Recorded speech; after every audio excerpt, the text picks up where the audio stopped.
सो मेरे प्यारे क्यूट से एनिमे लवर। तो एनिमे की शुरुआत में हम रे व्हाइट को देखते हैं जिसके पास एक खतरनाक आइसिकल पावर। दरअसल इस एनिमे वर्ल्ड के अंदर 7 ग्रेट सोर्सरर होते हैं जिनमें से सभी के पास अलग अलग खास पावर होती है। इस एनिमे वर्ल्ड के अंदर उन सभी को बहुत ज्यादा खास माना जाता है और उनमें से एक हमारा मेन कैरेक्टर यानी रे व्हाइट भी होता है जो की आइसिकल ब्लेड सोर्सरर है। रे एक ऐसी मैजिकल अकेडमी के अंदर पढ़ता है जहाँ पर सिर्फ रॉयल फैमिली के बच्चे ही पढ़ते हैं। जहाँ के रॉयल फैमिली के बच्चे रे को काफी ज्यादा कमजोर मानते हैं, लेकिन रे अपनी इस पहचान को सभी से छुपा कर रखना पसंद करता है। एनिमे की शुरुआत में हम रे को एक आदमी की तरफ भागते हुए देखते हैं, लेकिन तभी वहाँ पर कुछ अनजान चीज आकर उस आदमी को वहीं पर खत्म कर देती है। रे जब पीछे मुड़कर देखता है तभी उसकी दूसरी साथी भी काफी ज्यादा घायल पड़ी हुई थी। अब ये देखने के बाद रे का गुस्सा काफी ज्यादा बढ़ने लगा जिससे उसकी पावर्स आउट ऑफ कंट्रोल हो गई थी। रे के चारों तरफ एक आइसिकल बॉल बन जाता है जो कि कुछ देर के अंदर कांच के टुकड़ों की तरह बिखर जाता है। अब इसके बाद हमें कुछ साल के बाद का सीन दिखाया जाता है जहाँ पर रे एक मैजिक एकेडमी के अंदर आया था। रे को इस मैजिक एकेडमी के बारे में कुछ भी नहीं पता था, इसलिए वो बुक के अंदर पढ़ने लगता है। लेकिन तभी वहाँ पर एक ग्रीन बालों वाली लड़की आकर उससे टकरा जाती है। इससे पहले कि वो लड़की नीचे गिरती है रे उसे पकड़ लेता है। वो लड़की रे का खूबसूरत चेहरा देख के शर्माने लगती है। उसके पीछे खड़ी हुई दो लड़कियां बातें करने लगती है कि क्या तुम्हें पता है कि हमारे एकेडमी के अंदर एक ऑर्डिनरी स्टूडेंट आया है, क्या ये वही तो नहीं है ना। अब ये सुनने के बाद वो लड़की तो रे से पहले शर्मा रही थी, वो तुरंत ही पीछे हट जाती है और रे को यहाँ पर काफी ज्यादा सुनाने लगती है। वो लड़की यहाँ पर ऐसे बिहेवियर कर रही थी कि उसका हाथ तो किचन में लग गया हो। वो लड़की ऐसा इसलिए कर रही है कि क्योंकि रे ने जिस एकेडमी के अंदर एडमिशन लिया है जहाँ पर सिर्फ रॉयल फैमिली के बच्चे ही पढ़ते हैं। रे यहाँ से अब जाने लगता है तभी उसका सामना होता है अल्बर्ट के दोस्तों के साथ। अल्बर्ट यहाँ पर ऐसा मानता है कि इस मैजिक एकेडमी के अंदर सिर्फ रॉयल बच्चे ही पढ़ सकते हैं, ना कि ऑर्डिनरी फैमिली के बच्चे। रे यहाँ पर नॉर्मली उसके साथ अच्छा ही बिहेवियर कर रहा था। रे यहाँ पर उसके साथ हाथ मिलाने के लिए आगे बढ़ाता है। अल्बर्ट यहाँ पर रे को बिल्कुल भी नहीं पसंद करता क्योंकि वो ऑर्डिनरी फैमिली से आता है, इसलिए रे यहाँ पर कहता है कि तुम मेरे साथ दोस्ती करो या फिर ना करो, मुझे कुछ घंटा नहीं फर्क पड़ता, तुम जो चाहिए वो करो, मैं इस मैजिक एकेडमी के अंदर नहीं पढ़ूंगा। अल्बर्ट यहाँ पर गुस्से में रे को मारने ही वाला था, लेकिन तभी वहाँ पर रोज नाम की एक लड़की आ जाती है। रोज को देखते ही अल्बर्ट का पूरा ग्रुप वहाँ से निकल जाता है क्योंकि रोज की फैमिली इस सिटी के अंदर टॉप 3 फैमिली में से आती है। अल्बर्ट के जाने के बाद रोज अपना नाम बताती है और कहती है कि तुम्हें इस मैजिक एकेडमी के अंदर एडमिशन मिला है, लगता है तुम्हारे अंदर कुछ खास बात है। रोज यहाँ पर जाते हुए कहती है कि तुम्हें कोई प्रॉब्लम हो तो मुझसे आकर तुम बात कर सकते हो। अगले सीन में हम एंट्रेंस सेरेमनी का सीन देखते हैं जहाँ पर प्रिंसिपल सभी नए स्टूडेंट का वेलकम करती है। तुम सभी लोग ये मत समझना कि तुम यहाँ पर एडमिशन ले चुके हो इसलिए तुम यहाँ पर खास हो, तुम सभी को आगे काफी ज्यादा मेहनत करके एक स्वॉर्ड्समैन के साथ साथ एक म्यूजिशियन भी बनना होगा। प्रिंसिपल का लेक्चर खत्म होने के बाद रोज यहाँ पर अपना एक स्पीच देती है क्योंकि ऐसा इसलिए है कि रोज मैजिक एकेडमी की रिप्रेजेंटेटिव है। अब क्लासरूम में आने के बाद प्रोफेसर ग्रे रे को सभी से इंट्रोड्यूस करवाती है। सभी लोग रे को देख के हैरान थे। ज्यादातर स्टूडेंट को रे से कोई भी प्रॉब्लम नहीं थी, लेकिन एल्बर्ट यहाँ पर रे से काफी ज्यादा चिढ़ रहा था क्योंकि वो रे को कुछ खास नहीं पसंद करता था। तभी जब रे अपनी क्लासरूम के सीट के ऊपर बैठता है तभी वो विंडो के बाहर देखता है जहाँ का खूबसूरत सीन एक डिस्ट्रक्शन में बदल जाता है, लेकिन कुछ देर के बाद सभी चीजें नॉर्मल हो जाती है। यहाँ पर कुछ ऐसा लग रहा था कि रे को कुछ पुरानी चीजें याद आ रही थी। रे का ध्यान क्लासरूम में ना होकर बाहर था, इसलिए प्रोफेसर ग्रे गुस्से में आकर उससे ऊपर एक चौक फेंक देती है, लेकिन रे हमेशा अलर्ट रहता है इसलिए वो चौक को भी पकड़ लेता है, जो देख के सभी स्टूडेंट काफी ज्यादा हैरान हो जाते हैं। लेकिन वो चौक अचानक से फट जाता है और रे का पूरा चेहरा सफेद सफेद हो जाता है, जिसकी वजह से पूरी क्लास के अंदर उसका मजाक बन गया। अब तुम्हें ये सारा डिस्ट्रक्शन का सीन जो दिखाया गया था वो तुम्हें आगे पता चलेगा वो क्या था। प्रोफेसर ग्रे यहाँ पर सभी को ग्रेट 7 सोर्सरर के बारे में बताती है। इन सभी सोर्सरर को तो मास्टर मैजिशियन भी कहा जाता है, जिन सभी के पास एक खास तरह की एबिलिटी इस्तेमाल करने की पावर्स होती है। उनमें से एक ग्रेट सोर्सरर हमारे प्रिंसिपल भी है जिन्हें ब्लेड सोर्सरर भी कहा जाता है।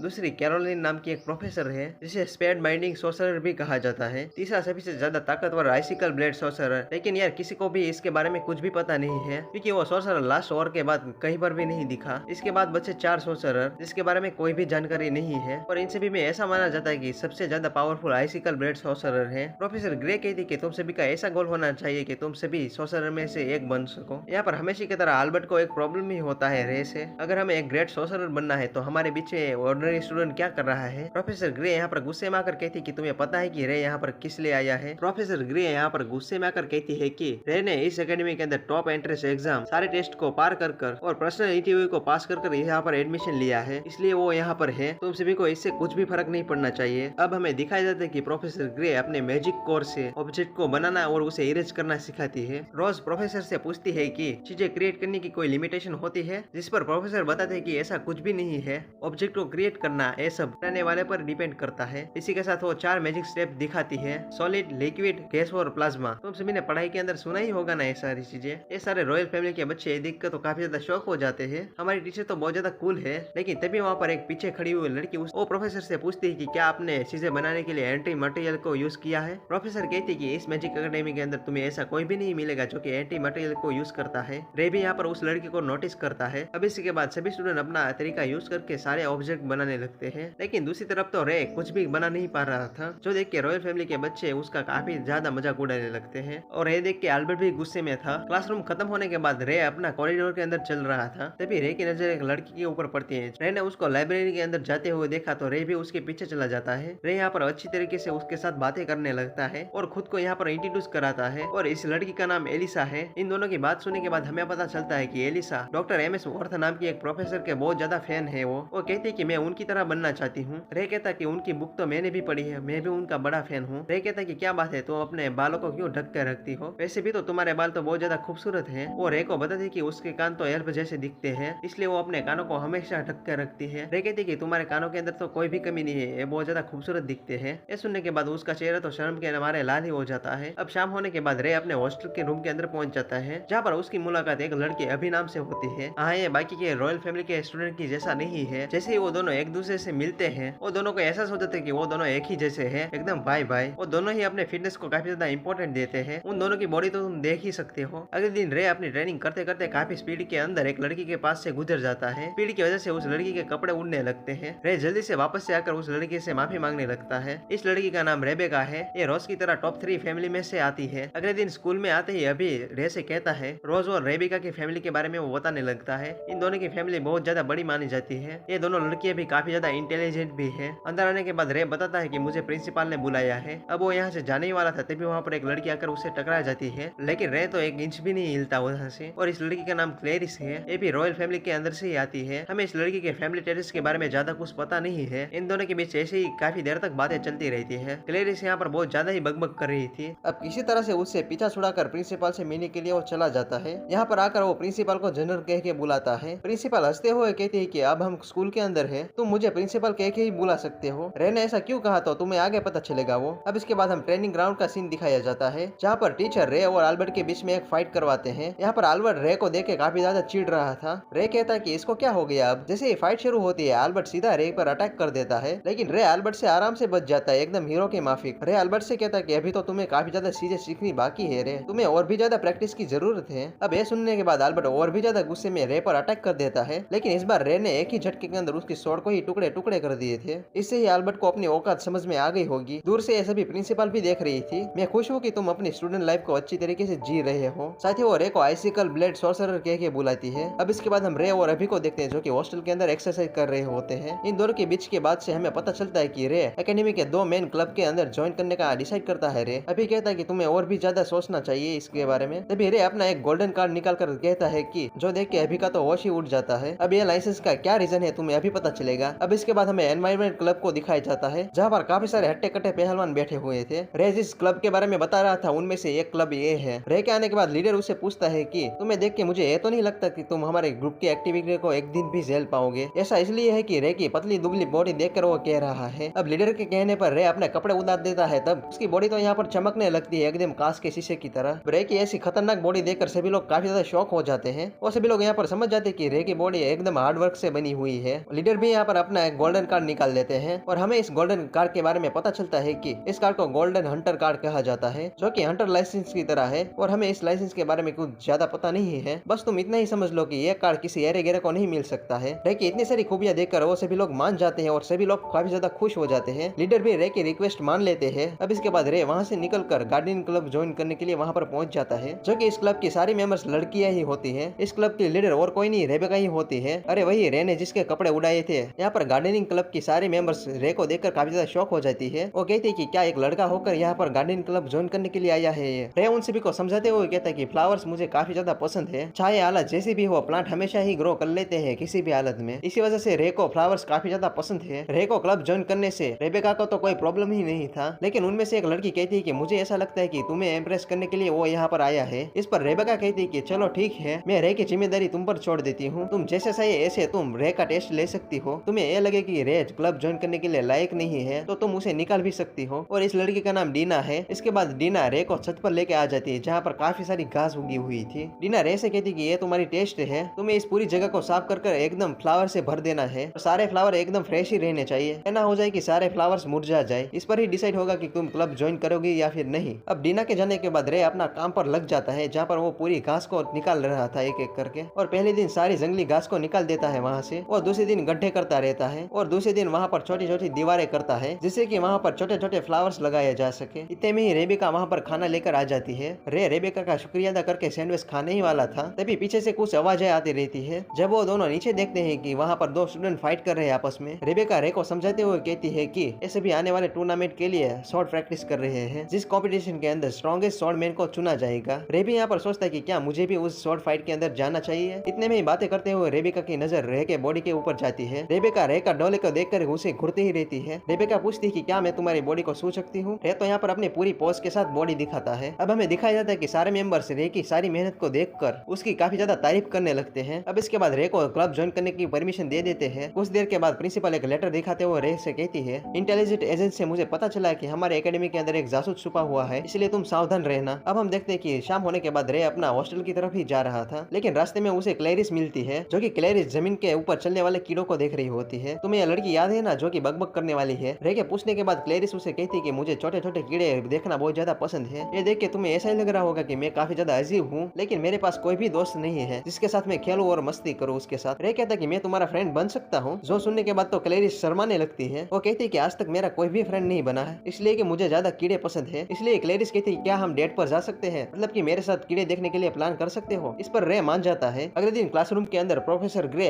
रे को कहती है कि रिफ्रेट टेक्निक और सॉर्सरी के बारे में बताओ। इस पर रे बताता है कि इस वर्ल्ड के अंदर 7 फाइटिंग टेक्निक एग्जिस्ट करती है। यहाँ पर रे सारे फाइटिंग टेक्निक के नाम एकदम करेक्ट बताता है। अब ये सुनने के बाद सारे स्टूडेंट काफी ज्यादा शॉक हो जाते हैं। किसी को भी यह नहीं लगता कि ऑर्डनरी स्टूडेंट को इतना ज्यादा पता होगा। इसके बाद प्रोफेसर ग्रे कहती है तुम्हारा फॉरेस्ट एग्जाम शुरू होने वाला है और सभी को 4-4 का ग्रुप बनाना होगा। अब रे, अभी, एलिसा और रोज मिलकर चारों एक ग्रुप बनाते हैं। रोज को उस ग्रुप के अंदर देख के सभी लोग काफी ज्यादा शॉक हो जाते हैं और सभी सोचते हैं कि ये ऑर्डिनरी के साथ क्यों ग्रुप बना रही है। अब इसके बाद सभी लोग फॉरेस्ट की एग्जाम देने के लिए उस लोकेशन पर पहुंच जाते हैं। यहाँ पर प्रोफेसर सभी को समझाने लगती है कि तुम्हें सभी को फॉरेस्ट में जाकर स्टैंप कलेक्ट करने होंगे। जिस ग्रुप के पास सबसे ज्यादा स्टैंप होंगे वही विनर होगी। और साथ ही साथ इस फॉरेस्ट के अंदर काफी सारे और भी मॉन्स्टर है जो तुम्हें रोकने की कोशिश करेंगे। इसके बाद तुरंत ही प्रोफेसर एग्जाम को स्टार्ट कर देती है। यह सुनते ही रे का पूरा ग्रुप फॉरेस्ट के अंदर निकल पड़ता है। अब जंगल के अंदर थोड़ा और अंदर जाने के बाद एलिसा को एक बग मॉन्स्टर मिलता है, जो कि बहुत ही ज्यादा बड़ा था, जो देख के वो काफी ज्यादा डर जाती है। लेकिन इस ग्रुप के साथ तो रे भी है, इसलिए कोई टेंशन लेने की कोई प्रॉब्लम ही नहीं है। रे उस मॉन्स्टर को एक ही शॉट के अटैक से 2 टुकड़ों में काट देता है, जो देख के सभी लोग काफी ज्यादा शॉक हो जाते हैं। अब इसके बाद थोड़ा आगे जाने के बाद उन सभी को फर्स्ट स्टैंप मिल जाता है। यहाँ पर दूसरी तरफ आल्बर्ट का ग्रुप तो फॉरेस्ट के अंदर यहाँ वहाँ भटक रहा था। फॉरेस्ट के अंदर ऐसे ही घूमते घूमते रात हो जाती है और वहाँ पर रे का ग्रुप बॉनफायर जलाकर मस्त आराम कर रहा था। यहाँ पर रे की काफी ज्यादा तारीफ होने लगती है, क्योंकि रे ने फॉरेस्ट के अंदर काफी सारे मॉन्स्टर को एक ही हिट के अंदर खत्म कर दिया था और रे के पास कॉम्बैट स्किल करने का काफी ज्यादा एक्सपीरियंस है। रे की इतनी सारी अच्छी स्किल देखने के बाद रोज को उसके ऊपर शक हो जाता है। उसे ऐसा लग रहा है कि रे हमसे कुछ बातें छुपा कर रख रहा है। रे रोज के बारे में पूछता है। रोज कहती है कि मुझे रॉयल्टी से कुछ भी फर्क नहीं पड़ता। अभी यहाँ पर रे की तारीफ करते हुए कहता है कि रे तुम तो बहुत ज्यादा कमाल के हो। अभी से ये सारी बातें सुनने के बाद रे को अपनी जनरल की याद आ जाती है, जिन्होंने ऐसा ही उनसे कहा था। अब काफी ज्यादा रात होने के बाद वो सभी लोग आराम से सो जाते हैं, लेकिन रे यहाँ पर जाकर सभी को प्रोटेक्ट कर रहा था। इसके बीच रे को अपने मास्टर की कही हुई बात याद आती है, जहाँ उन्होंने कहा था कि अगर तुम्हें एक नॉर्मल स्टूडेंट की तरह लाइफ जीनी है, तुम्हारी अपनी पहचान को छुपा कर रखना होगा सभी से। अब सुबह होने के बाद रे की टीम को एक आवाज सुनाई देती है। ये आवाज सुनने के बाद रे बिना कुछ सोचे समझे उस तरफ दौड़ने लगता है, जहाँ पर एल्बर्ट के ग्रुप के ऊपर एक बड़े से मॉन्स्टर ने अटैक कर दिया है। एल्बर्ट भी उस मॉन्स्टर के सामने कुछ भी नहीं कर पा रहा था। इतने में रे एल्बर्ट का नाम चिल्लाता है। अब ये सुनने के बाद वो मॉन्स्टर रे की तरफ जाल फेंकता है, लेकिन रे की स्पीड इतनी ज्यादा थी, वो मॉन्स्टर के सारे अटैक को डॉज करके उसे एक ही हिट के अंदर खत्म कर देता है। अब मॉन्स्टर को खत्म होने के बाद रे एल्बर्ट को उठाने के लिए उसके पास चला जाता है। यहाँ पर हमेशा की तरह एल्बर्ट अपने रॉयल्टी के घमंड में आकर रे का हाथ को झटक देता है और उसे अपनी हेल्प करने से मना कर देता है। इतने में वहाँ पर रोज, अभी और एलिस भी पहुंच जाते हैं। वो तीनों यहाँ पर एल्बर्ट के ग्रुप की मदद करने के लिए वहाँ पर पहुंच जाते हैं, उन सभी को पेड़ से नीचे उतारने के लिए। यहाँ पर तो रोज को यकीन नहीं होता कि रे ने आराम से उस मॉन्स्टर को खत्म कर दिया। आखिर में रोज रे से पूछ ही लेती कि आखिर तुम कौन हो। तभी हमें दिखाई जाता है कि पेड़ के पीछे एक आदमी चुपकर उन सभी को देख रहा था और अपने मैजिक से इस्तेमाल से वो मरे हुए मॉन्स्टर को वापस ही जिंदा कर देता है। लेकिन उस आदमी के मैजिक से उस मॉन्स्टर का कलर ही यहाँ पर चेंज हो जाता है। यहाँ पर रे को समझ में नहीं आता कि ये मॉन्स्टर दोबारा से कैसे जिंदा हो गया और रे यहाँ पर तेजी से उस मॉन्स्टर पर अटैक कर देता है। लेकिन इस बार उस मॉन्स्टर की खाल बहुत ज्यादा मोटी थी ना, इसलिए उसे कुछ भी नहीं होता, जो देखने के साथ रे की टीम पूरी साथ में मिलकर उस मॉन्स्टर से फाइट करने लगती है। रोज यहाँ पर अपने फायर मैजिक से उस मॉन्स्टर को काफी दूर फेंक देती है। इतने में अभी और एलिस एक साथ पावर को मिलाकर उस मॉन्स्टर पर अटैक कर देती है और जिस अटैक से उस मॉन्स्टर का काफी ज्यादा बैलेंस बैलेंस बिगड़ जाता है और मौका देखने के साथ ही रे उस मॉन्स्टर के 2 टुकड़े कर देता है। इस मॉन्स्टर को हराने के बाद सभी लोग बहुत ज्यादा खुश हो जाते हैं, जो देख के एल्बर्ट को भी रे के ऊपर शक होने लगा। यहाँ पर उसके दोस्त कहता है कि रे तो बहुत ज्यादा पावरफुल निकला, हमने सोचा था कि रे तो बहुत ज्यादा कमजोर है और हमेशा की तरह एल्बर्ट को रे से चिड़ी होती है। दूसरी तरफ यहाँ पर रे के ग्रुप ने सारे स्टैम्प को कलेक्ट कर लिया था फॉरेस्ट के अंदर से। यहाँ पर रे ने एलिस को अपने कंधे के ऊपर बिठा कर रखा था। ऐसा इसलिए है कि एलिस ने बहुत ज्यादा मैजिक यूज करने के बाद वो काफी ज्यादा थक गई थी। अब हमें फॉरेस्ट का बाहर का सीन दिखाया जाता है, जो कि प्रैक्टिकल एग्जाम के इंस्ट्रक्टर रे के ग्रुप को विनर अनाउंस कर देते हैं, क्योंकि उनके पास ही सबसे ज्यादा स्टैम्प पेपर है। और वहीं पर रे को विनर देखकर सभी लोग बहुत ज्यादा खुश नहीं थे। वो नहीं चाहते कि जो ग्रुप में ऑर्डिनरी हो वो विनर हो जाए, लेकिन रे के ग्रुप को तो ये सारी बातें सुनने के बाद भी कुछ फर्क नहीं पड़ता। अब इसके बाद हमें एक घर के अंदर एक लेडी को दिखाया जाता है, जो कि व्हील चेयर के ऊपर बैठी हुई थी। तभी उसकी मेड ने वहां पर आकर उसे बताया कि जिसका आप इंतजार कर रही थी वो यहाँ पर आ गया है। दरवाजा खुलते ही रे सामने खड़ा होता है। इसके बाद रे उस लेडी से बात करने लगता है। इन दोनों की बातचीत पर हमें पता चलता है कि ये लेडी तो असल में रे की मास्टर है। मास्टर यहाँ पर रे को देखकर काफी ज्यादा खुश होने लगती है। वो ये चाहती थी कि रे भी एक नॉर्मल स्टूडेंट की तरह लाइफ जिए। रे के पूछने के बाद मास्टर बताती कि अभी वो फिलहाल ब्रेन के बारे में रिसर्च कर रही है। असल में सभी लोग मैजिक को यूज करने के लिए बॉडी की एनर्जी और आसपास के मटेरियल का यूज करते हैं, लेकिन ये मैजिक ब्रेन का यूज करते हुए हम करते हैं तो इस मैजिक की एनर्जी काफी ज्यादा बढ़ जाती है और इसी रिसर्च को एक ऑर्गेनाइजेशन छुड़ाना चाहती है। इसके बाद रे अपने मास्टर को व्हीलचेयर पर जंगल को घुमाने के लिए ले जाता है, क्योंकि रे की मास्टर काफी दिनों से घर से बाहर ही नहीं निकली थी। इसके बातों से हमें पता चलता है कि रे बचपन में ही बहुत ज्यादा इंटेलिजेंट था और ऐसे काम जैसे एलिट सोल्जर भी आराम से नहीं कर सकते उसे रे बड़ी आसानी से कर दिया करता था। मास्टर के पूछने के बाद रे बताता है कि मैंने एकेडमी के अंदर काफी सारे नए दोस्त बनाए हैं, जो कि सभी लोग मुझे बहुत ज्यादा प्यारे हैं और उनमें से एक एलिस नाम की लड़की है, जो कि आपकी बहुत ज्यादा बड़ी फैन है। एलिस जिसकी फैन है और कोई नहीं, रे की मास्टर ही है। अब इसके बाद घर आने के बाद मास्टर ने रे को एक बुक दे दी थी, जिससे कि वो ट्रेनिंग कर सके और उसकी गाइडेंस से वो एक अच्छा सॉर्सरर बन सके। आगे हमें पता चलेगा कि रे इतना ज्यादा क्यों मिस्टीरियस है। अगले दिन रे की रनिंग के दौरान एलिस उसे मिलती है, जो कि एलिस सिटी के सेंटर के अंदर लाइब्रेरी के अंदर जा रही होती है। रे कहता है कि मैं भी तुम्हारे साथ चल सकता हूँ क्या। अब ये सुनने के बाद तो एलिस तो शर्म के मारे लाल टमाटर जैसी हो जाती है। अगले सीन में हम देखते हैं कि एलिस तो यहाँ पर पूरा मेकअप करने के बाद आई थी, क्योंकि वो अब रे के साथ जा रही है ना, इसलिए। लाइब्रेरी के अंदर आने के बाद हमेशा की तरह एलिस प्रोफेसर ले के बारे में ही पढ़ती रहती है। दूसरी तरफ यहाँ पर रे तो अपना लव स्टोरी की बुक ही पढ़ रहा है। अब इसके बाद वो दोनों लाइब्रेरी के बाहर आते हैं, तभी वहाँ पर क्लेरिस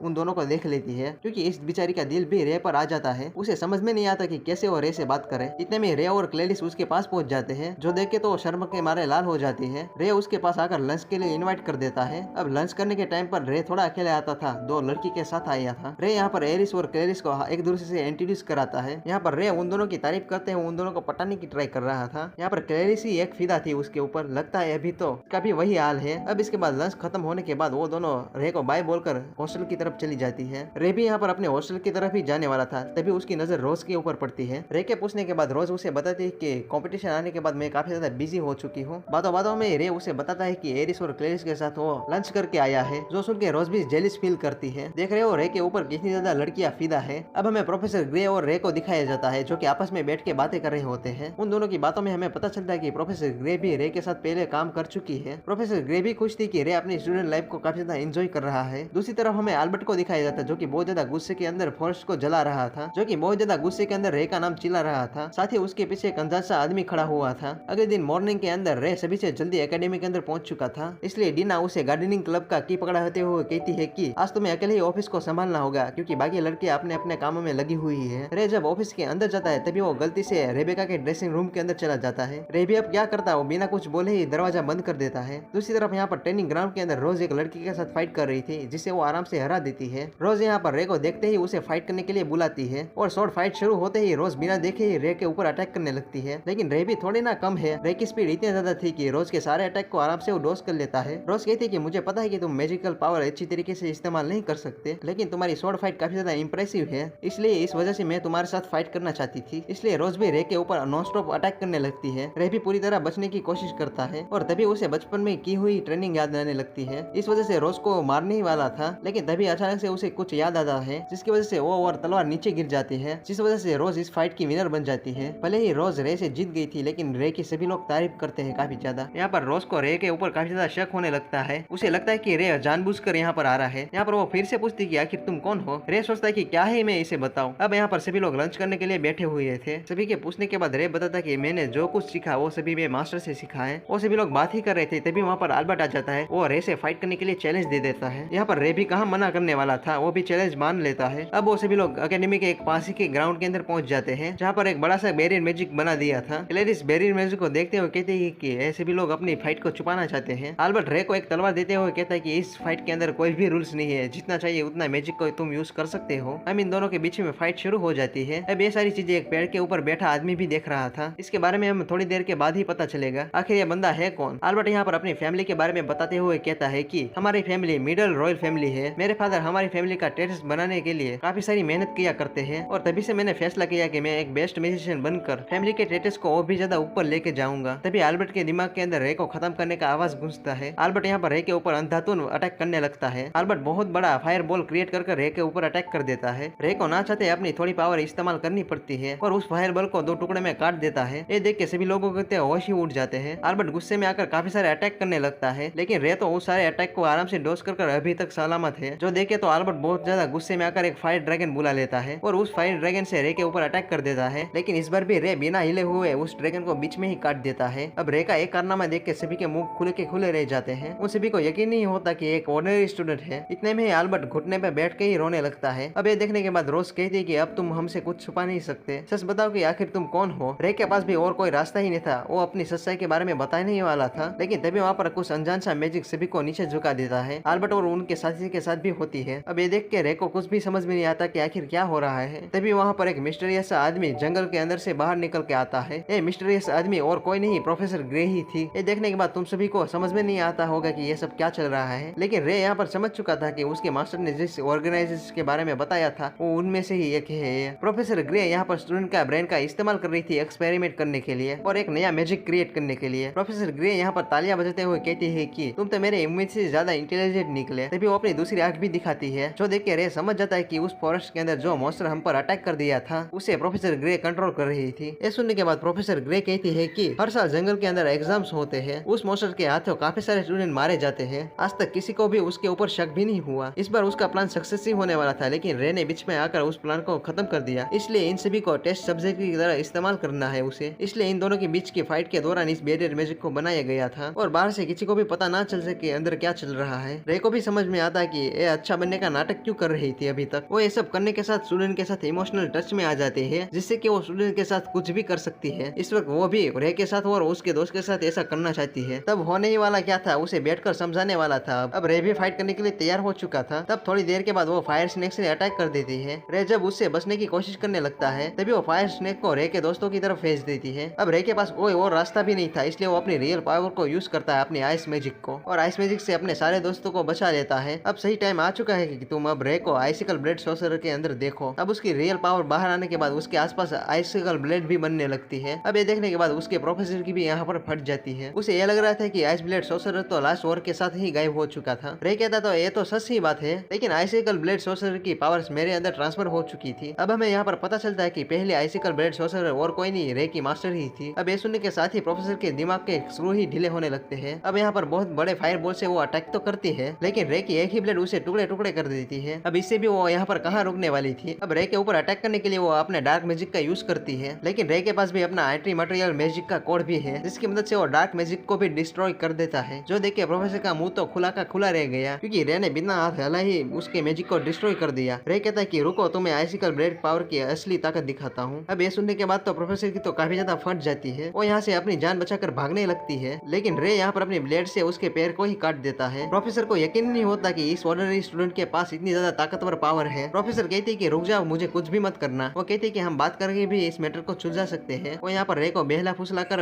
अपने वश में करने वाली थी। रे भी ऐसा बात सुनकर कहता है कि ये मेरी प्रोफेसर है, चलो मैं माफ कर देता हूँ। तुम्हें लगता है कि क्या ये मानने वाली है, लेकिन अचानक से वो अपनी इविल आइज का यूज करके रे के ऊपर बहुत बड़ा मैजिक का यूज कर देती है। लेकिन यहाँ पर होता भी क्या, रे को कुछ भी नहीं फर्क पड़ता इस मैजिक अटैक से। अब ये देख के उसे पता चल गया कि मैंने गलत पंगा ले लिया। प्रोफेसर कहती है कि तुम एक मॉन्स्टर बन चुके हो। रे यहाँ पर अपनी एक आइसिकल ब्लेड बुला लेता है। प्रोफेसर कहती है कि मैं 7 ग्रेट सॉर्सरर के सामने कभी भी नहीं टिक पाती, और अब तक के सभी से ज्यादा स्ट्रॉन्ग आइसिकल ब्लेड सॉर्सरर के सामने तो बिल्कुल भी नहीं। क्या तुम अब मुझे मार दोगे क्या? रे उसे मना कर देता है, जो देख के उसे समझ में आ गया कि उसे वो जिंदा पकड़ना चाहता है। तभी वो जल्दी से अपने पहना हुआ लॉकेट को बाहर निकाल लेती है और उस लॉकेट को अपने सर के अंदर ही घुसा लेती है, जो कि उसके अंदर पूरा डार्क मैजिक ही भरा हुआ था। जिसके बाद प्रोफेसर की बॉडी एकदम खतरनाक मॉन्स्टर के अंदर ट्रांसफॉर्म हो जाती है। अब इन दोनों के बीच में काफी ज्यादा बड़ी फाइट होने वाली थी और इसी बीच के अंदर ब्रेरियर मैजिक भी टूट जाता है और रे के सारे दोस्त भी मैजिक से आजाद हो जाते हैं। यहाँ पर प्रोफेसर रे के ऊपर काफी सारे अटैक करने लगती है, लेकिन रे अपने आइसिकल पावर से सारे अटैक्स को डॉज कर लेता है आराम से। अब प्रोफेसर रे के ऊपर बड़ा सा फायर बॉल का अटैक कर देती है। रे अपना एंटी मटेरियल कोड को यूज करके उसे डिस्ट्रॉय कर देता है। रे यहाँ पर फायर और आइस के बीच का डिफरेंस बता देता है। ये दोनों मटेरियल एक ही लेवल के होते हैं। मैंने आइसिकल मटेरियल का बहुत ज्यादा लेवल अप कर दिया है और यही मेरी रियल पावर है। ये सुनने के बाद तो प्रोफेसर को भी यकीन नहीं होता, क्योंकि आज तक किसी भी आदमी ने एंटी मटेरियल कोड को सक्सेसफुली यूज नहीं कर पाया। आखिर रे ऐसा कैसे कर सकता है? रे यहाँ पर एंटी मटेरियल कोड और रे शिफ्ट का इस्तेमाल करके बड़ी सी आइस वॉल क्रिएट कर देता है। दूसरी तरफ प्रोफेसर डार्क मैजिक का यूज करती है, जो कि जरा भी काम नहीं आता है। यहाँ पर रे के सारे दोस्तों की नजर रे के ऊपर पड़ती है, जो कि ज्यादातर आइसिकल पावर यूज करने के बाद वो ओवरहीट हो गया है। लेकिन इसके बावजूद भी रे प्रोफेसर के साथ फाइट करता रहता है। इसी बीच प्रोफेसर समझ जाती है कि रे अपने पावर को अच्छी तरीके से कंट्रोल नहीं कर पाता है। मौका देखकर रे के ऊपर वो फाइनल अटैक कर देती है। रे उसके ऊपर पलटवार करता है, लेकिन वो थका होने के बावजूद उसकी स्वॉर्ड के तो पूरे टुकड़े टुकड़े हो जाते हैं और बचने के लिए अपने आइस टॉर्नेडो का यूज कर देता है प्रोफेसर के ऊपर और उसे फ्रीज कर देता है। और प्रोफेसर को हमेशा के लिए बाय बाय बोलने के लिए उसके आइस के ऊपर फूल भी लगा देता है। और इतनी सारी पावर को यूज करने के बाद वो काफी ज्यादा कमजोर पड़ गया और नीचे गिर गया, जो देख के उसके सारे दोस्त उसके पास आने लगते हैं। रे भी बहुत ज्यादा खुश था कि वो अपनी पावर की मदद से अपने सारे दोस्तों को बचा पाया। अब इसके बाद हमें रे का पास्ट दिखाया जाता है, जहाँ पर नन्हा सा रे बैटलफील्ड के अंदर घायल पड़ा हुआ मिलता है और मास्टर उसे उठाकर यहाँ पर लेकर आती है और जनरल से कहती है कि क्या हम रे को अपने पास रख सकते हैं। कुछ देर के बाद वहाँ पर ए भी आती है और कहती है कि हमें रे को अपने साथ रखने के लिए मना कर दिया है जनरल ने, क्योंकि वो रे को दूसरी सिटी का मानते हैं। मास्टर के पूछने के बाद वो बताती है कि रे के विलेज वाले गॉड और शापित चीजों में काफी ज्यादा मानते हैं, इसलिए वो रे को अपना सिटीजन नहीं मान सकते हैं। ये सुनने के बाद मास्टर को काफी ज्यादा गुस्सा आ जाता है और कहता है कि बच्चे के बारे में ऐसा कौन सोचता है। ये भी कहते हैं कि वैसे भी रे को होश आ गया है। कैरोलिन यहाँ पर रे से बार बार पूछती है कि तुम्हारा नाम क्या है। तुम्हें याद है कैरोलिन 7 ग्रेट सोर्सरर में से एक है। तभी कुछ देर के बाद वहाँ पर मास्टर भी आती है। फिर कई बार पूछने के बाद रे अपना नाम बता देता है, जो सुनकर वो दोनों काफी ज्यादा खुश हो जाती है। धीरे धीरे रे सभी को पसंद आ जाता है। रे के लिए कैरोलिन यहाँ पर सभी से लड़ भी जाती है। कैरोलिन कहती है कि क्या उसे मैं अपने घर पे नहीं रख सकती, लेकिन कुछ लोग मना कर देते हैं क्योंकि वो सभी लोग मिशन के दौरान बाहर चले जाते हैं। असल में रे का ध्यान रखने वाला कोई भी नहीं होगा वहाँ पर, इसलिए जनरल भी मास्टर से राय पूछता है। तभी मास्टर रे से ही पूछती कि आखिर तुम क्या चाहते हो। रे कहता है कि मैं आप सभी के साथ रहना चाहता हूँ। मास्टर इतनी ज्यादा खुश हो गई थी कि अपनी आइसिकल ब्लेड सोर्सरर की पावर रे के अंदर भेज देती है। मास्टर के कहने के बाद भी जनरल यहाँ पर मान जाते हैं। तभी वो रे को एक नया सोर्सरर बनाने का फैसला ले लेती है, जो सुनने के बाद रे तो बहुत ज्यादा खुश हो जाता है। देखते ही देखते 6 साल पूरे हो जाते हैं। रे भी यहाँ पर बहुत बड़ा हो चुका था और उसने अपनी आइसिकल ब्लेड पावर भी यूज करनी शुरू कर दी थी। रे इतना ज्यादा पावरफुल हो चुका था कि सामने वाले मिलिट्री को एक ही झटके के अंदर खत्म कर दिया था, जो देख के तो सामने वाले आर्मी के बंदे तो डरने लगते हैं। वो कहते हैं कि ये छोटा बच्चा इतना ज्यादा पावरफुल कैसे है। दूसरी तरफ हम कैंप के अंदर चल रही मीटिंग को देखते हैं। वो सभी कहते हैं कि वॉर के अंदर मैजिक का यूज काफी ज्यादा बढ़ चुका है अभी, जिसकी वजह से उनके कंट्री के काफी सारे सोल्जर्स यहाँ पर मर चुके हैं। ये सिचुएशन को देखकर जनरल कहते हैं कि रे तुम अब सेफ जगह पर जा सकते हो, बैटलफील्ड बहुत ज्यादा खतरनाक हो चुकी है अभी। लेकिन रे इसके लिए नहीं मानता है। वो भी अपने मास्टर की सिखाई हुई सारी बातें याद है, जो जितना ताकतवर होता है उसे उतनी ज्यादा जिम्मेदारियां संभालनी पड़ती है, इसलिए वो भी अपनी जिम्मेदारी से भागना नहीं चाहता था। साथ ही हार्बर्ट नाम का एक सोल्जर उसे कहता है कि डरने की कोई बात नहीं है, अगर कुछ हो भी गया तो रे को मैं पहले बचाऊंगा। इसके बाद हमें एनिमे का शुरुआत का सीन दिखाई देता है, जहाँ पर हार्बर्ट को एक अनजान चीज आकर खत्म कर देती है। अब ये देखने के बाद रे को बहुत ज्यादा गुस्सा आ जाता है और अपने पावर्स के ऊपर कंट्रोल खो देता है, जिसकी वजह से आइस का बहुत बड़ा ब्लास्ट हो जाता है वहाँ पर। अब हमें पास्ट का सीन दिखाया जाता है, जहाँ पर रे हॉस्पिटल के अंदर पड़ा हुआ है, जहाँ पर आसपास मास्टर और प्रिंसिपल वहाँ पर खड़ी होती है। रे को होश आने के बाद उसे लगता है कि मास्टर उससे काफी ज्यादा नाराज होगी, लेकिन ऐसा बिल्कुल भी नहीं होता है। मास्टर भी खुश थी कि अपने दोस्त को बचाने के लिए अपनी पावर्स को उसने यूज किया। अगर रे की जगह वो मास्टर भी होती तो वे भी ऐसा ही करती। प्रिंसिपल कहती कि वो सभी लोग ठीक है। मास्टर जाते जाते कहती कि तुम ठीक हो जाओ तो मुझसे मिलने के लिए जरूर आना। प्रिंसिपल रे से कहती है कि भले ही मैं इस फैसले से पहले खिलाफ थी, तुम्हें इस एकेडमी के अंदर पढ़ने के लिए भेजा जाए, लेकिन एक दिन तुम्हारी मास्टर मेरे पास आकर अपना सर झुकाने के बाद मेरे से रिक्वेस्ट करने लगी। उनकी एक ही ख्वाहिश थी, जो कि तुम इस एकेडमी के आकर नए दोस्त बनाओ। मैंने भी MS वर्थ को ऐसा करते हुए कभी भी नहीं देखा और तुम भी अपनी स्कूल लाइफ को काफी ज्यादा एंजॉय करो अभी। जो सुनने के बाद रे भी थोड़ा इमोशनल हो जाता है और उसकी आंखों से तो आंसू भी निकल आते हैं। मास्टर भी अपने आप को रोक नहीं पाती और वो भी जोर जोर से रोने लगती है। असल में मास्टर काफी ज्यादा रे की परवाह करती है, वो बिल्कुल अपने बेटे जैसे ही उसे मानती है। वो दोनों के जाने के बाद तुरंत ही रे के सारे फ्रेंड उससे मिलने के लिए आते हैं। अब फाइनली रे अपनी सारी सच्चाई सभी को बताते हुए कहता है कि मैं 7 ग्रेट सोर्सरर्स में एक हूँ, आइसिकल ब्लेड सोर्सरर। जो सुनकर सभी लोग बहुत ज्यादा शॉक हो जाते हैं। वो सभी को बताते हुए कहते हैं कि लास्ट वॉर के अंदर मैंने जब हार्वर्ड को खोते हुए देखा ना, तभी मेरी पावर्स आउट ऑफ कंट्रोल हो गई थी और वहाँ पर बड़ा ब्लास्ट होने की वजह से मेरी मास्टर ने अपने पैर खो दिए और इससे वो बहुत ज्यादा निराश हो गया है। वो यही सोचता रहता है कि उसने बैटल फील्ड के अंदर काफी सारे लोगों की जान ली है और उसे ऐसा जीने का हक भी नहीं है। ये सुनने के बाद वो सभी लोग बहुत ज्यादा इमोशनल हो जाते हैं। तभी रोज उसे समझाते हुए कहती कि तुम ऐसा मत सोचो, तुमने जो भी पास्ट के अंदर किया हो, लेकिन तुम अभी जैसे हो वैसे ही हमें पसंद हो। बाकी लोग भी रे से वादा करते हैं कि उसके साथ हमेशा रहेंगे। ये सुनने के बाद बाद रे को अपनी पुरानी टीम की याद आती है। अब रात होने के बाद एल्बर्ट रे से मिलने के लिए वहाँ पर आता है। रे से अभी तक की हुई सारी बदतमीजी की वो माफी मांगने लगता है। रे तो यहाँ पर शांत दिल का है ना, इसलिए उसे वो माफ कर देता है। रे यहाँ पर उसे काफी सारी एडवाइस दे देता है, जो सुनने के साथ ही एल्बर्ट का फ्यूज तो उड़ जाता है। फिर एल्बर्ट रे से वादा करता है कि आगे वो ऐसा कभी भी नहीं करेगा किसी के साथ भी। अब सारी मुसीबत खत्म होने के बाद ऐसे ही स्कूल लाइफ शुरू हो जाती है। अब क्लासरूम के अंदर प्रोफेसर ग्रे की जगह अब कैरोलिन ले लेती है। उनका ऐसा खूबसूरत चेहरा देख के सारे लड़के तो यहाँ पर लट्टू हो जाते हैं उस पर, जो देखने के साथ ही रे को तो होश ही उड़ जाते हैं। वो सोचता है कि आखिर ये यहाँ पर क्यों आ गई। कैरोलिन यहाँ पर सभी को स्वॉर्ड्समैनशिप का टूर्नामेंट के बारे में बताती है, जो कि इस कॉम्पिटिशन के अंदर 3 एकेडमी के स्टूडेंट यहाँ पर हिस्सा लेंगे। फर्स्ट ईयर वाले ऐसे ही पार्ट करेंगे और बाकी के स्टूडेंट उसके एलिमिनेशन राउंड के अंदर भी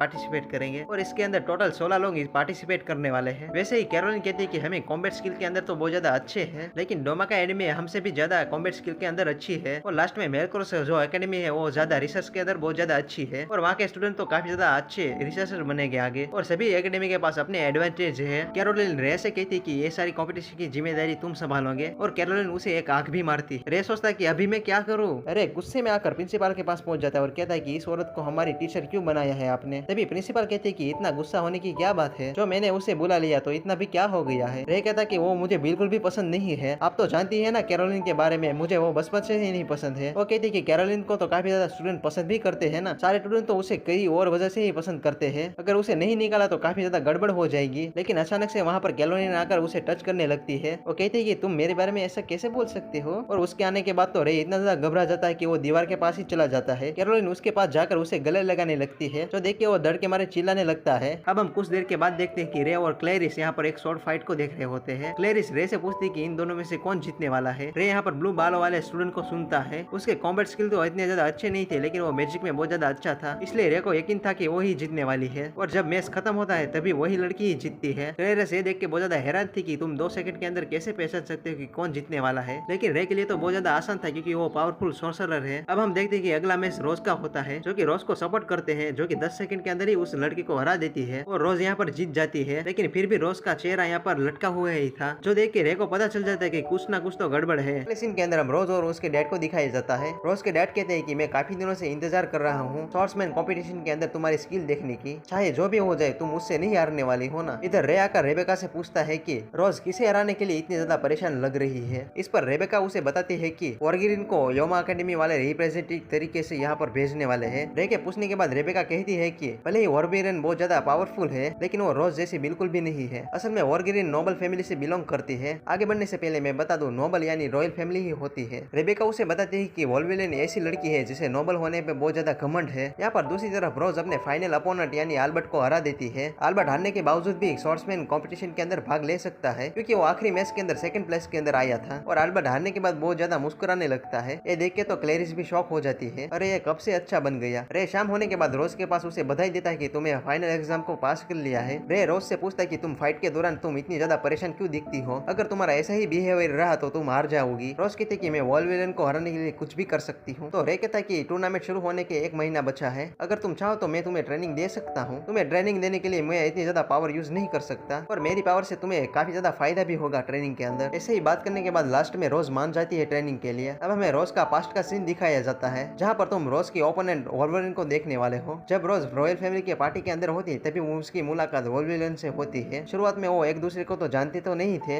लेकिन एक दूसरे के साथ रहने के बाद उसमें आपस में अच्छी दोस्ती बन गई। ऐसे ही वो दोनों साथ में काफी दिनों तक रहते हैं। रोज यहाँ पर वॉल्वरिन से कहती कि थैंक यू, आज तक तुमने जो भी मेरे लिए किया है उसके लिए। अगर तुम ना होती तो मेरा क्या होता, तुम ना होती तो मैं आज घर पर पड़ी रहती और मैं ऐसी लाइफ को एंजॉय नहीं कर पाती। वो दोनों आपस में गले मिल के कहते हैं कि हम हमेशा फ्रेंड रहेंगे। अब कुछ सालों के बाद उन दोनों के बीच में स्वॉर्ड्समैन कंपटीशन के अंदर फाइट होती है, जहाँ पर वॉल्वरिन अपनी पावर से उसे हरा देती है। लेकिन रोज को इस हार का काफी ज्यादा बुरा लगा था, जिसके बाद से उन दोनों के बीच में काफी ज्यादा दूरियां बढ़ने लगती है। ऐसा नहीं हो गया कि इन दोनों के बीच की फाइट की वजह से उन दोनों के बीच में दरार आ गई, क्योंकि रोज अपनी बेस्ट फ्रेंड से हारने के बाद वो चेंज हो गई पूरी तरीके से। कि रोज बड़ी नोबल फैमिली से थी, इसलिए उसे जीतना बहुत ज्यादा जरूरी था। अब हम पास्ट के अंदर रोज को देखते हैं, जो कि रे को ढूंढ रही थी ट्रेनिंग के लिए, लेकिन वो कहीं पर नहीं मिलता उसे। लेकिन तभी वहाँ पर अचानक से रे आ जाता है, जिसने एक मास्क पहन कर रखा हुआ था। रे कहता है कि अब से मैं तुम्हारा टीचर हूँ, अब तुम मुझे रेंजर कह के ही बुलाना। अब रोज कहती है कि रेंजर क्या होता है, अरे पगली रेंजर नहीं रेंजर, अभी तो तुम्हें पूरी एकेडमी का चक्कर लगाना है, अब इसके बाद फॉरेस्ट का भी, और सारे राउंड खत्म करने के बाद यहीं पर ही मिलना है। और इस रनिंग के दौरान तुम अपने स्पेशल टेक्निक को यूज नहीं कर सकती हो। इसके बाद वो दोनों ही रनिंग शुरू कर देते हैं। काफी सारे लोग अपने रनिंग के दौरान फिजिकल एनर्जी एनहेंसमेंट का यूज करते हैं, लेकिन रोज तुम्हें यह जानना होगा कि तुम्हारी बॉडी ही सबसे ज्यादा ताकतवर है। भले ही तुम्हारे पास कितनी भी स्किल हो, लेकिन तुम फिजिकली स्ट्रॉन्ग नहीं हो तो तुम्हारी वो स्किल किसी काम की नहीं होगी। ट्रेनिंग खत्म होने के बाद रे कहता है कि भले ही आज ट्रेनिंग बहुत ज्यादा आसान थी, लेकिन कल वाली ट्रेनिंग तो इससे भी ज्यादा हार्ड होने वाली है। रोज रे को रेंजर कहना भूल जाती है। तब मैंने बोला ना तुम रेंजर कह के मुझे बुलाओ, और ऐसे ही रोज की काफी ज्यादा हार्ड ट्रेनिंग शुरू रहती है। रे भी यहाँ पर बहुत ज्यादा स्ट्रिक हो गया था। रोज सोचती कि क्या मैं नरक में नहीं आ गई ना। कुछ देर के बाद जब उसकी आंखें खुलती है तब वो देखते है कि रे तो बाहर लटकते हुए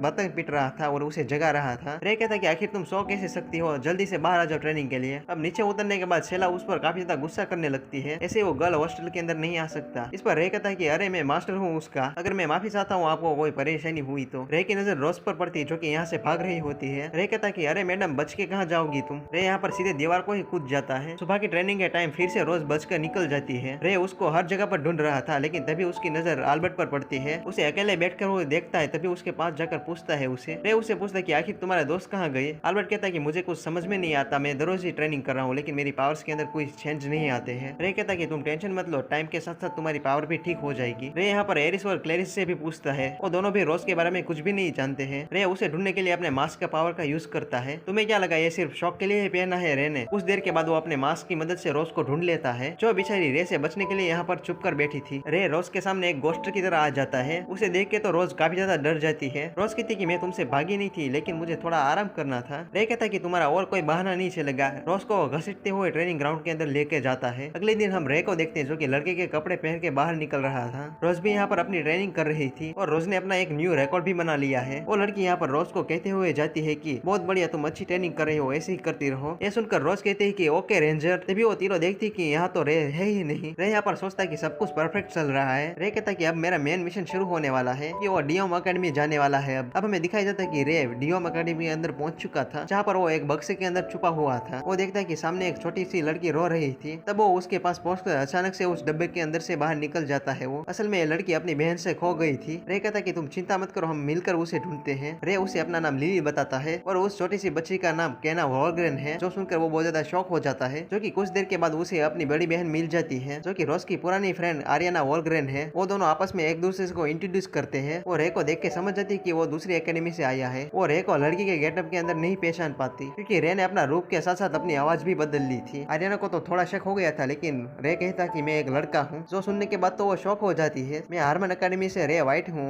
आर्याना कहती कि मैं तुम्हारे बारे में काफी सारी चीजें सुनी है। तुम पहले इंसान हो जो कि हारमन अकेडमी के अंदर तुम्हें नॉर्मल फैमिली के बजाय तुम एक ऑर्डिनरी हो। दरअसल इन सभी ने रे के पावर्स के बारे में काफी सारी चर्चाएं सुनी है। असल में रे इससे यहाँ पर फाइट करने के लिए आया था। वो कहती कि तुमने मेरी छोटी बहन की मदद की, इसलिए मैं तुम्हारे लिए फाइट करने के लिए तैयार हूँ। इन दोनों की बकवास के बाद वो दोनों फाइट करना शुरू कर देते हैं। आर्याना जमीन पर झुककर एक लाइटनिंग अटैक कर देती है, जिसकी वजह से रे का स्वॉर्ड टूट जाता है। आर्याना यहाँ पर बहुत ज्यादा स्ट्रॉन्ग निकली, इसलिए रे उसकी तारीफ कर देता है। ये दोनों ढंग से फाइट तो कर लेते, थोड़ा मजा आता आगे। उसकी छोटी बहन जाने के बाद आर्याना उससे पूछती है कि क्या तुम स्वॉर्ड्समैन कंपटीशन के अंदर भाग लेने वाले हो। रे कहता है कि कुछ प्रॉब्लम की वजह से उस कंपटीशन के अंदर मैं सिर्फ एक कम्युनिटी के मेंबर के तरीके से ही रहने वाला हूँ। क्या तुम्हें पता है कि मैं तुम्हारी पुरानी फ्रेंड रोज को भी ट्रेन कर रहा हूँ कंपटीशन के लिए। आर्याना यहाँ पर समझ जाती कि रे यहाँ पर किस लिए आया है। रे कहता कि चाहे जो भी हो जाए रोज इस बार नहीं आने वाली, क्योंकि उसको मैंने ट्रेनिंग दी है। दूसरी तरफ यहाँ पर रोज को देखते हैं जो कि ट्रेनिंग करके बहुत ज्यादा थक गई थी। तभी दीवार के ऊपर से आवाज आती है कि क्यों आज की ट्रेनिंग बहुत ज्यादा अच्छी रही ना। तभी सब उसे देखते हैं। तभी रे तो अपने पूरी लड़की के गेटअप में ही था। रे कहता है कि मैंने तो सिर्फ अपना भेज ही बदला है। जो सुनने के बाद ही उन दोनों के होश ही उठ जाते हैं, क्योंकि ऐसा ही होता है, क्योंकि अपने बंदे ने तो पूरा लड़की का गेटअप पहन के रखा है ना, इतना कि कोई भी उसे पहचान ना सके। अगले दिन रे अपने सारे दोस्तों को मास्टर से मिलवाने के लिए ले जाता है। रे मास्टर के पास आकर कहता है कि ये सारे मेरे अच्छे दोस्त हैं। रे यहाँ पर सभी को इंट्रोड्यूस कराता है अपनी मास्टर से, जहाँ पर एलिसा तो उसकी बड़ी फैन थी ना, इसलिए वो ऑटोग्राफ मांगती है बुक के ऊपर। क्लेरिस यहाँ पर अपने आप को इंट्रोड्यूस कर ही रही थी। तभी मास्टर कहती कि क्या तुम्हें हंटर बनना है ना। तभी वो अपना एक लाइसेंस दिखाती है, जो देखने के बाद तो क्लेरिस बहुत ज्यादा शॉक हो जाती है, क्योंकि पहली बार उसने इस लाइसेंस को देखा है, जो कि ये कार्ड टॉप लेवल हंटर के पास ही होता है। फिर रोज अपने आप को इंट्रोड्यूस कराती है। मास्टर कहती कि हम तो पार्टी के अंदर मिलते ही रहते हैं ना, मुझे तुमसे अकेले में कुछ बात करनी है। मेड यहाँ पर रे को अलग रख के कहती है कि एक प्रॉब्लम हो गई है, ग्रेविटी पर लोग अपना प्लानिंग बना रहे हैं। मेड कहते हैं कि इसके बारे में ज्यादातर लोगों को पता ही नहीं है, क्योंकि इस टाइम पर ये हो रहा है, इसलिए बहुत ज्यादा दिक्कत की बात है, जो कि इस कंपटीशन के अंदर बहुत ज्यादा हाई लेवल के लोग भी होंगे। तुम्हें कंपटीशन के अंदर बहुत ज्यादा ध्यान रखना होगा। इधर मास्टर रोज से पूछते कि आखिर तुम क्या छुपा रही हो। पहले तो रे मुझे डेली लेटर लिखा करता था, और आजकल तो इस सारे लेटर के अंदर तुम्हारे बारे में बात करता रहता है। वो लगता है कि तुम हमसे कुछ छुपा रही हो। मास्टर कहती कि रे को मैंने सब कुछ सिखाया है, लेकिन रे को इंसानी इमोशन के बारे में नहीं सिखाया है। रे अपनी जिंदगी के अंदर नॉर्मल लाइफ नहीं जी पाता था, और हमारे साथ वो अपने इमोशन को नहीं बांट पा रहा था, इसलिए तो मैंने उसे एकेडमी के अंदर भेजा था ताकि वो अपनी लाइफ को अच्छी तरीके से एंजॉय कर पाए। मास्टर कहती कि अब तुम जो चाहे वो कर सकती हो। रे को ऐसा लगता है कि उससे तुम काफी ज्यादा चीजें छुपा कर रखती हो। अब कुछ समय के बाद हम देखते कि वो दोनों फॉरेस्ट के अंदर आ गए थे जहाँ पर वो ट्रेनिंग करने वाले थे। रे यहाँ पर कहता कि तुम्हारा आज फाइनल टेस्ट होने वाला है, अगर तुमने इस टेस्ट को पास किया तो मैं तुम्हें एक बेज और रिकॉग्निशन दूंगा। रे उसे चैलेंज देता कि अगर तुम इस फ्लावर को गिरा दोगे तो तुम जीत जाओगी, तुम डरना मत, मैं अपनी पावर्स को कंट्रोल में रखूंगा। हमें यहाँ पर दिखाया नहीं गया कि कौन जीता। यहाँ पर दूसरी तरफ स्वॉर्ड्समैनशिप का कंपटीशन शुरू होने वाला था और प्रिंसिपल का लेक्चर खत्म होने के बाद कंपटीशन को शुरू कर देते हैं और वहाँ पर थर्ड ईयर की स्टूडेंट और कैरोलिन वहाँ की होस्ट थी। फर्स्ट मैच रोज का ही था एक नॉर्मल लड़के के साथ। प्रिंसिपल यहाँ पर रूल समझाते हुए कहती है कि तुम्हें जीतने के लिए ओपोनेंट को स्टेडियम के बाहर फेंकना होगा या फिर ओपोनेंट के चेस्ट पे लगा हुआ रोज को तोड़ना होगा, और अगर मैंने मैच को स्टॉप कर दिया तो कोई किसी पर अटैक नहीं करेगा। मैच शुरू होने के बाद वो लड़का रोज पर अटैक कर देता है, लेकिन रोज उस अटैक से आराम से बचकर उसके चेस्ट पे लगे हुए फ्लावर को जला देती है अपने मैजिक से, जो देख के स्टेडियम में सभी लोग बहुत ज्यादा हैरान हो जाते हैं। इस पर कैरोलिन समझाते हुए कहती कि उसने अपने मैजिक को एकदम छुपा कर रखा था और जिसकी वजह से वो आराम से जीत गई। यहाँ पर रे स्टेडियम से कहीं पर बाहर जा रहा था, तभी अभी कहता कि कहाँ जा रहे हो। अभी के पूछने के बाद वो कहता है कि मैं थोड़ा काम से जा रहा हूँ अल्बर्ट से मिलने के लिए। रे यहाँ पर अल्बर्ट को एक रोज देते हुए कहता कि तुम्हारी बारी आ चुकी है अब। अल्बर्ट इसके लिए शुक्रिया कह के वहाँ से चला जाता है और यहाँ पर मैच शुरू होता है अल्बर्ट और आरियाना का। और मैच शुरू होते ही वो दोनों एक दूसरे पर खतरनाक अटैक शुरू कर देते हैं। वो दोनों की फाइटिंग स्किल बहुत ज्यादा अच्छी होती है, लेकिन फिर भी आरियाना भारी पड़ते हुए अल्बर्ट को दूर फेंक देती है। आरियाना कहती कि तुम्हारे जीतने के चांस इतने ज्यादा नहीं है, तुम हार मान लो अब। तभी अल्बर्ट को रे की कही हुई बात याद आने लगती है। फिर वो फुल स्पीड के अंदर आरियाना के ऊपर अटैक कर देता है और जिसकी वजह से आरियाना की तलवार उसके हाथ से ही छूट जाती है, लेकिन फिर भी आरियाना अल्बर्ट की तलवार को पकड़ लेती है और अपने मैजिक से उस तलवार को तोड़ देती है। फिर आरियाना का पावरफुल पंच लगने के बाद सीधा अल्बर्ट बाउंड्री के बाहर जाकर गिरता है। इसी के साथ आरियाना इस मैच को जीत जाती है। ये देख के वो तीनों बहुत ज्यादा हैरान हो जाते हैं, क्या रोज की फाइट इससे होने वाली है क्या। दूसरी तरफ यहाँ पर रे कहीं पर जा रहा था और अनजानी चीज उसे पीछे से देख रही थी और रे पर अटैक ही करने वाला था। तभी रे पीछे मुड़कर देखता है, वो चीज वहाँ से गायब हो जाती है। तभी वहाँ से एनवायरमेंट क्लब का लीडर आ जाता है और सभी लोग यहाँ पर प्रिंसिपल और उसके मास्टर के पास पहुंच जाते हैं। तभी रे कुछ अजीब नोटिस करता है और इसके बारे में पूछता है। मेट कहती कि चलो मैं पहले तुम्हें हिड्रा के बारे में बताती हूँ। हिड्रा वैसे है कि जो कि इन्फॉर्मेशन को हमारे किंगडम की तरफ पहुंचाते हैं। मास्टर कहती कि तुम्हें पता ही ना हमारी मेट क्या है, इस पूरे एम्पायर की बेस्ट इंटेलिजेंट है। रे को यकीन नहीं होता कि क्लेरिसा इतनी ज्यादा इंटेलिजेंट है। दरअसल मास्टर की मेट का नाम क्लेरिसा है। इन्वायरमेंट क्लब का प्रेसिडेंट कहता है कि मैं उसका भाई हूँ। रे बहुत ज्यादा शौक हो जाता है, कहता है कि मुझे आज तक पता नहीं था। दरअसल प्रिंसिपल का नाम एबी गार्मिन है। तो एबी कहती है कि मुझे पता चला कि इस कंपटीशन के अंदर कुछ गड़बड़ करने वाले हैं। मुझे लगता है कि वो सभी लोग टारगेट कर रहे हैं हाई क्लास के बच्चे को मारने के लिए। एबी कहती है कि तुम सभी अलर्ट रहना, क्योंकि उन सभी का टारगेट स्टूडेंट ही है। क्लेरिसा का छोटा भाई रेक्स जो कि इन्वायरमेंट क्लब का प्रेसिडेंट है, अगर रे कुछ गड़बड़ हो तो इसे जाकर पहले बता देना। मास्टर कहते हैं कि अगर तुम्हें जरूरत पड़े तो अपनी पावर्स का यूज कर सकते हो। रे डिसाइड करता है कि इस टूर्नामेंट के अंदर कोई प्रॉब्लम नहीं होने देगा वो। अगले दिन हम टूर्नामेंट का सीन देखते हैं जहाँ पर सीनियर्स की फाइट हो रही थी और रेबेका भी सीनियर्स के फाइनल के अंदर पहुंच जाती है। एरिस और क्लेरिस यहाँ पर बहुत ज्यादा घबराए हुए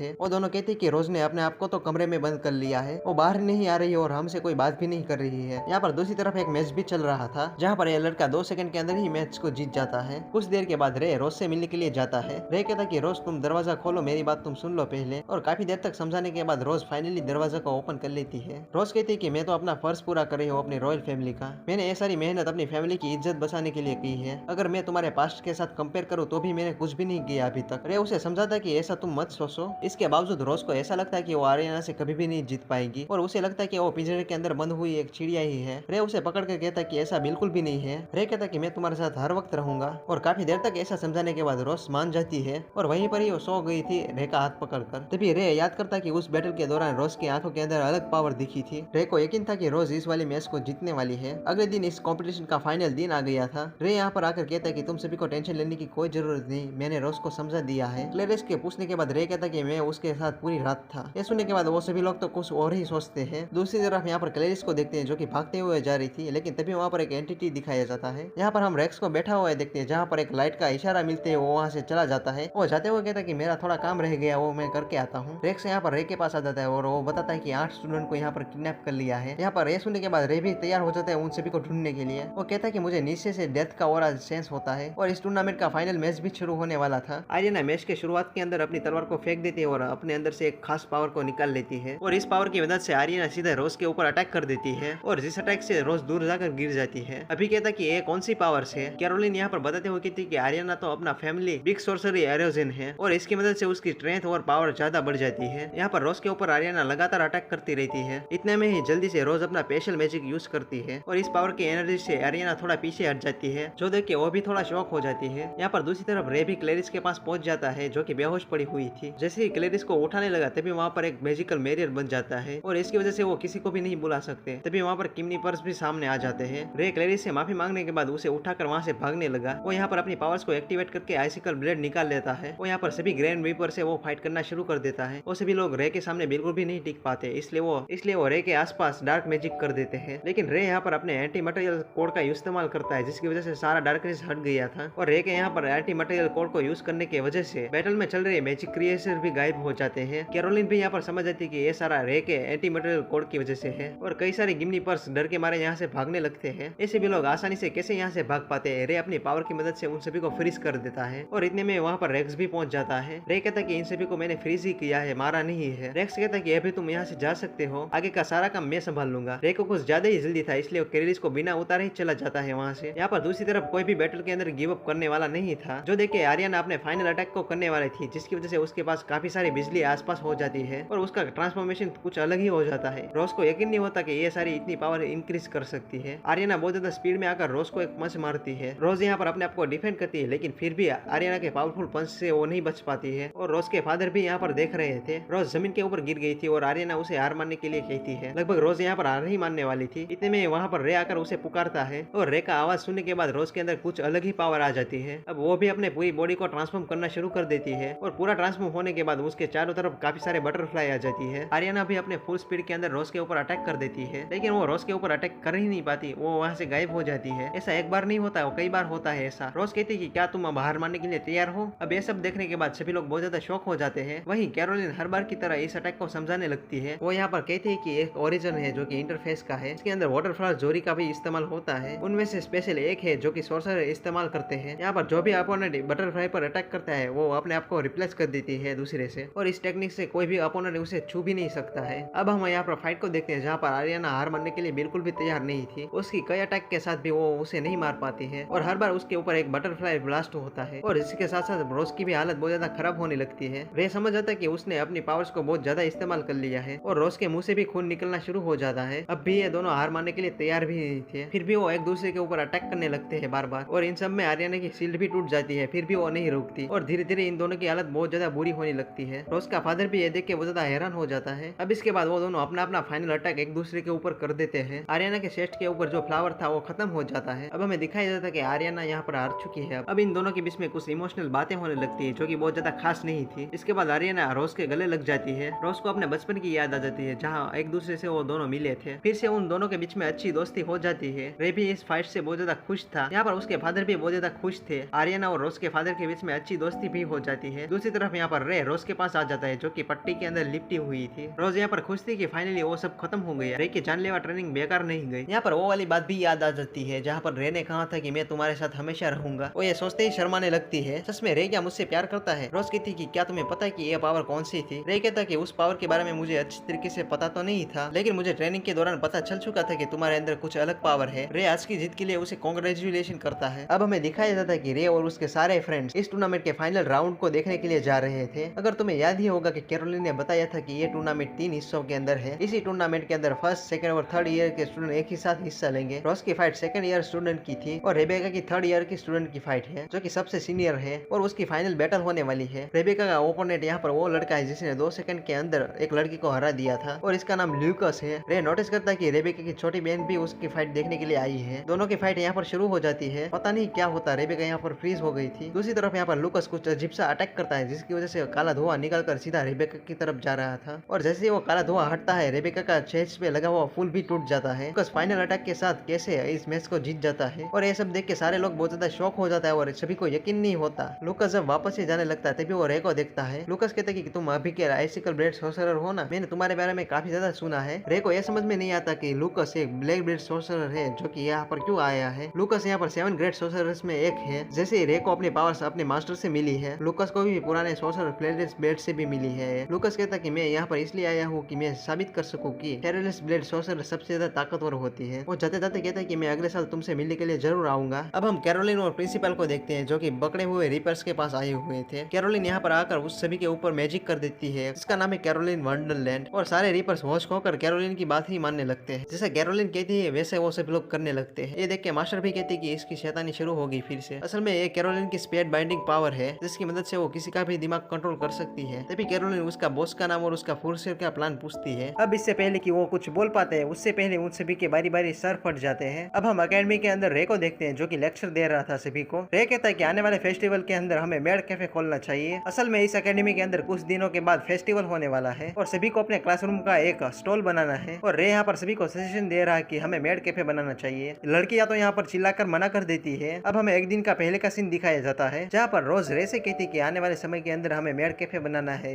रे को भी आइडिया काफी ज्यादा पसंद आता है। मुझे लगता है कि काफी सारे स्टूडेंट हाँ कहेंगे। दिक्कत तो यह है कि इस एकेडमी के अंदर सिर्फ रॉयल फैमिली के बच्चे ही पढ़ते हैं। वो इतनी आसानी से मेड बनने के लिए तैयार नहीं होंगे। रोज ऐसे ही रे को प्यार से फुसलाकर अपनी साइड कर लेती है। यहाँ पर क्लासरूम के अंदर रे यही समझाने की कोशिश कर रहा था सभी को और अपनी तरफ से वो दो चार बातें ऐसे ही फेंकता रहता है। रे का आइडिया सुनकर तो सारी लड़कियां तो मना कर देती है, लेकिन तभी वहाँ पर कैरोलिन मेड के आउटफिट में आ जाती है जिसके बाद तो सभी लोग हाँ कर देते हैं। लड़के तो मान गए लेकिन साथ ही साथ लड़कियां भी मान गई। रे और रोज भी बहुत ज्यादा खुश थी कि चलो अपना काम तो बन गया। सेल आकर बताती कि रेबेका की तो एंगेजमेंट हो गई है। अब हमें रेबेका के साथ एक लड़के को दिखाया जाता है और इस लड़के का नाम इवान है। यहाँ पर हमें एक पास्ट का सीन भी दिखाया जाता है जहाँ पर इवान रेबेका के डैड के साथ एक कॉन्ट्रैक्ट बनाता है। कहता है कि अभी जो होगा वो मैं डिसाइड करूंगा। यहाँ पर हमें एक मॉन्स्टर जैसे आदमी को दिखाया जाता है जो कि किसी की सोल चुरा रहा था। उसके साथ एक और बंदा था जो कि उसका ब्रेन निकाल लेता है। भला ऐसा कौन है जिसे हम मारने वाले हैं? एक असैसिनेशन है जो कि हमारे ऑर्गेनाइजेशन के अंदर एक जासूस बन के आया था। ये लोग आपस में एक लड़की के बारे में बात कर रहे होते हैं जिसे वो अपना वेसल बनाने वाले हैं। दूसरी तरफ यहाँ पर हमें रेबेका को दिखाया जाता है जिसकी आइस येलो हो चुकी है और उसकी आइस के अंदर से खून भी निकल रहा है। दूसरे दिन रे रेबेका के पास आकर उसकी एंगेजमेंट के लिए उसे कांग्रेचुलेशन करता है। रेबेका कहती है कि मैं इतनी जल्दी इस एकेडमी से नहीं जाने वाली और ग्रेजुएशन खत्म होने के बाद भी मैं विजिट करती रहूंगी। रेबेका कहती है कि थैंक यू, तुम मेरे एक अच्छे दोस्त हो। अब इसके बाद रे और बाकी के स्टूडेंट सारे मिलकर फेस्टिवल की तैयारी करने लगते हैं। तभी वहाँ पर अभी आकर कहता है कि तुम्हारा प्लान तो काम कर गया रे। तभी रे सेला के पास जाकर मेड कैफे की परमिशन मांगता है। सेला को यकीन नहीं होता कि सारे रॉयल बच्चों को इसने मना लिया मेड कैफे बनाने के लिए। रे पूछता है कि बाकी के काउंसिल मेंबर्स कहाँ पर गए हैं। तभी सेला रेबेका को पूछती है कि क्या हमें इसे बता दूं सर। रेबेका कहती है कि दरअसल ऐसा इसलिए हुआ कि मेरे एंगेजमेंट होने के बाद ये सब हुआ। तभी रे रेबेका से कहता है कि मैं आपकी मदद जरूर करूंगा। अब ये कहने के बाद वो बाहर चला जाता है। फिर सेला उसके पीछे भागते हुए आती है। सेला कहती कि मुझे ऐसा क्यों लग रहा है कि रेबेका की जो एंगेजमेंट हुई है उसमें कुछ प्रॉब्लम है। रेबेका की फैमिली टॉप 3 फैमिली में से आती है। ऐसे तो इतनी जल्दी उसकी एंगेजमेंट तो नहीं हो सकती है। लगता है कि इवान कुछ गलत कर रहा है। रे रेबेका का ध्यान रखने के लिए कहता है सेला से। अब इसके बाद वो अपने मास्टर के पास पहुंच जाता है। रे की सारी बात बताने के बाद मास्टर अपनी मेयर से पूछती है क्या विवान के अंदर कोई गलत बात है। वो कहती है कि तो विवान तो बहुत ज्यादा हाई क्लास फैमिली से है, मुझे ऐसा नहीं लगता कि इसमें कोई दिक्कत वाली बात है। मास्टर कहती है कि रेबेका की इतनी ज्यादा जल्दी एंगेजमेंट नहीं होने वाली थी, मुझे भी कुछ गलत लग रहा है। तुम चिंता मत करो, हम इस पर इन्वेस्टिगेशन करेंगे। अब हमें रेबेका को दिखाया जाता है जिसे पास्ट की मेमोरी याद आती है। वो यहाँ से जाने लगती है। तभी उसकी छोटी बहन उसके पास आती है। मारिया कहती है क्या तुम्हें कोई दिक्कत है इस एंगेजमेंट से। रेबेका कहती कि उससे भी क्या फर्क पड़ता है, आखिर में मैं बड़ी हूँ जो कि मुझे रॉयल फैमिली की इज्जत के लिए ये सब करना ही पड़ेगा। ये कहने के बाद वो वहाँ से निकल जाती है। वो अपने रूम में आकर काफी देर तक रोती रहती है। अब हमें रेबेका की छोटी बहन का बचपन दिखाया जाता है। पता नहीं क्यों उसे बहुत ज्यादा चिढ़ाते रहते हैं, लेकिन यहाँ पर रेबेका उसे हमेशा संभालती और उसका काफी ज्यादा ध्यान रखती। ऐसे ही मारिया अपने कानों के अंदर एक पिन लगा देती है जो देख के उसकी माँ बहुत ज्यादा गुस्से में आ जाती है। वो कहती है कि तुम रॉयल फैमिली की बच्ची हो, ऐसा तुम नहीं कर सकती। यहाँ पर दूसरी तरफ हमें स्कूल फेस्टिवल दिखाया जाता है जहाँ पर सभी लड़कियों ने मेड की आउटफिट पहन के रखी थी और ऐसे ही वहाँ पर रोज मेड के आउटफिट में भी आती है। रे को वो बहुत ज्यादा क्यूट लगी इसलिए वो उसकी तारीफ करता है, लेकिन यहाँ पर क्लेरिस को तो सभी से अलग एकदम भूत बनाकर रखा हुआ था, लेकिन रे भी उसकी तारीफ कर देता है थोड़ी। अब हमें शाम का सीन दिखाया जाता है जहाँ पर रास्ते के अंदर रेबेका चल रही थी, वहाँ पर रे भी आ जाता है। रेबेका उसे बताती है कि मेरी एंगेजमेंट हो गई है इसलिए मैं जल्दी से इस टाउन को छोड़कर चली जाऊंगी। इतने में वहाँ पर विमान भी मिलता है उसे। मैंने सुना है कि तुम रेबेका के बहुत ज्यादा अच्छे दोस्त हो, अब तुम यहाँ से जा सकते हो, मैं रेबेका को घर छोड़ दूंगा। रे रेबेका को जाते हुए देख रहा था, तभी वहाँ पर रेक्स वहाँ पर आ जाता है। यहाँ पर प्रिंसिपल एबी की मीटिंग चल रही थी। वो सभी को बताती है कि विमान के घर पर कोई भी नहीं रहता और उसके घर पर एक भी नौकर नहीं है। वो रेबेका को वहाँ अकेले ही ले जाता है। वो काफी टाइम से सोर्सरर सोसाइटी के साथ मीटिंग कर रहा है। उन सभी को शक था कि विमान अपना बेस बदल के सारी मीटिंग कर रहा है। मास्टर कहती कि उसका प्लान होगा कि रेबेका के आइस को चुराना। इसका मतलब एक ही है, इवान एक कलेक्टर आए है। यहाँ पर उन दोनों को दिखाया जाता है जिसमें से एक कहता है कि और जैसे ही रेबेका अवेगिन होगी वो डोर को ओपन हो जाएगा। जब वो आदमी अपना मास्क हटाता है तभी हमें पता चलता है कि और कोई नहीं, ये विवान है। इवान अपने घर पर रेबेका को लाकर उसकी आइस को निकालने की ट्राई करता है, लेकिन रेबेका उसे रोकती है। इवान हंसते हुए कहता है कि ये तुम्हारे फैमिली का डिसीजन है, तुम्हारे फादर ने अपनी फैमिली को टॉप पे ले जाने के लिए मेरे साथ कॉन्ट्रैक्ट किया है, अगर तुम चाहो तो इसके लिए तुम मना कर भी सकते हो, लेकिन तुम्हारी छोटी बहन की जान की गारंटी मैं नहीं दे सकता। रेबेका जब अपनी आंखें खोलती है तभी वो वहाँ पर पहुंच जाती है जहाँ पर रे ने अपने दोस्त